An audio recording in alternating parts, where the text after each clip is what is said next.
Where are the Democrats? What are they doing as the opposition party? The answer is not a ton.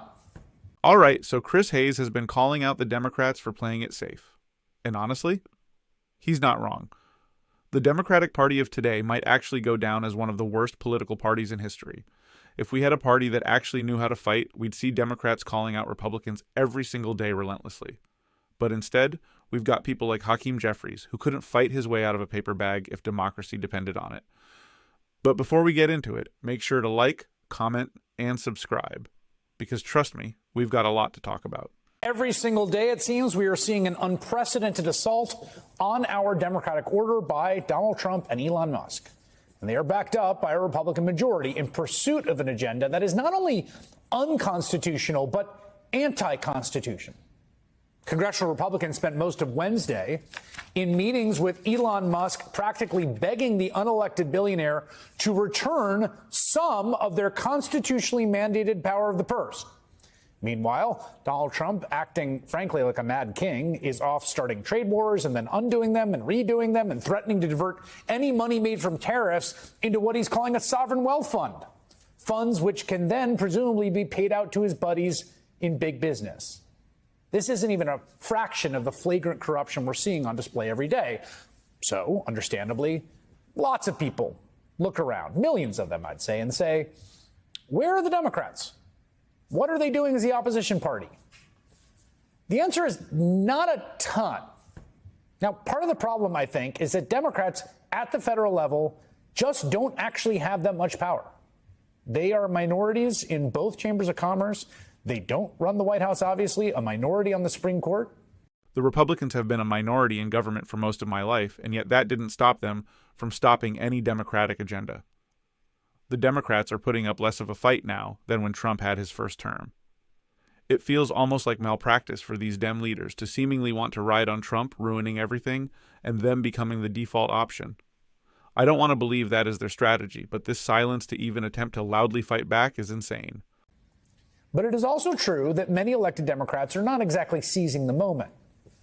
A lot of them seem to have learned a very weird set of lessons from the defeat in 2024 and are, to my mind, kind of working backwards, trying to fight the last war instead of pivoting to the political reality of the here and now. We are here now, dealing with Donald Trump's assault on the Constitution and on the country. So it is ridiculous to think that this strategy of playing it safe is the solution to that assault. Not every act of defiance against Trump's anti-constitutional power grab needs to take into account what a swing voter in Wisconsin is going to think on Election Day in 2026 or 2028. That's a lifetime away. Leave that to political consultants and frontline House members a year from now. They got to think about that they should. A lot of this renewed frustration this week stems from the Democrats' response to Trump's joint address on Tuesday. About 4 minutes into the speech, Congressman Al Green of Texas challenged Trump's claim of a presidential mandate to gut Medicaid. Mr. Green, take your seat. Take your seat, sir. Take your seat. Finding that members continue to engage in willful and concerted disruption of proper decorum, the chair now directs the Sergeant-at-Arms to restore order. Remove this gentleman from the chamber.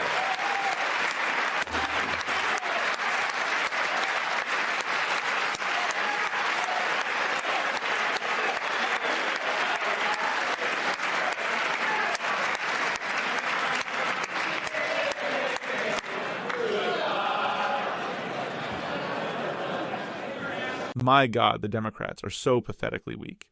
You even had several Democrats agree with Republicans on the censure of Representative Al Green, and the ones that supported him turn around and started singing, "We shall overcome." Oh my God, it is just so bad. And it's not like the Dems don't know how they should fight back, as Chris Hayes is about to explain. Who put up that kind of public fight. In response, one anonymous Democrat, who Axios described as a centrist, told the outlet what Green did was inappropriate, and he became the story, not the price of eggs. And I'm sorry, but to me, this is just completely misreading the moment we're in.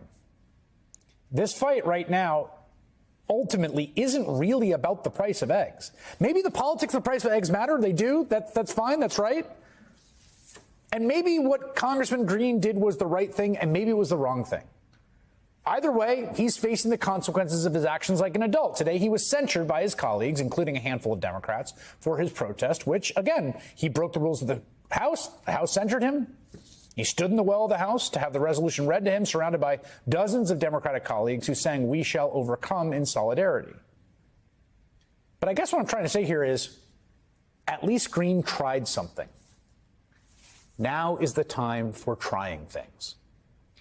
Everyone has an obligation as a citizen to defend this country's democracy, this shared project we all undertake together by any peaceful and democratic means necessary. Because Trump and the MAGA movement are organized right now, and their intentions could not be clearer. The world's richest man unilaterally controls the purse strings of the federal government. Donald Trump is referring to himself as America's king. That's not some, hysterical lib. He calls himself a king. 6 weeks in, they are flirting with prosecuting their political enemies. They have a clear vision of a presidential dictatorship. It's everyone's job to resist. And what we're seeing now is a weird attempt to rewrite the history of the first Trump administration, that the so-called resistance from back then was a failure. But it wasn't a failure. There are millions of people marching in the streets the day after Trump was inaugurated the first time. Democrats were able to organize and beat back the repeal of the Affordable Care Act not once but twice when Republicans had a larger House majority than they do now.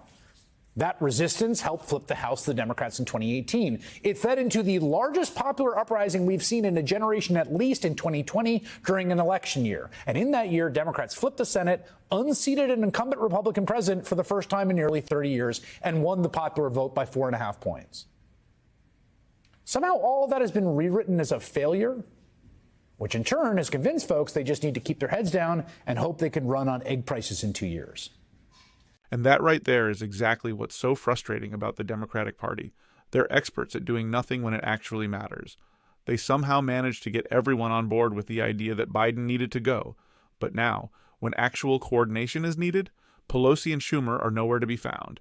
And then there's Hakeem Jeffries running around on podcasts and interviews just to tell us the Democrats can't do anything. It's pathetic. These people don't deserve to be in power.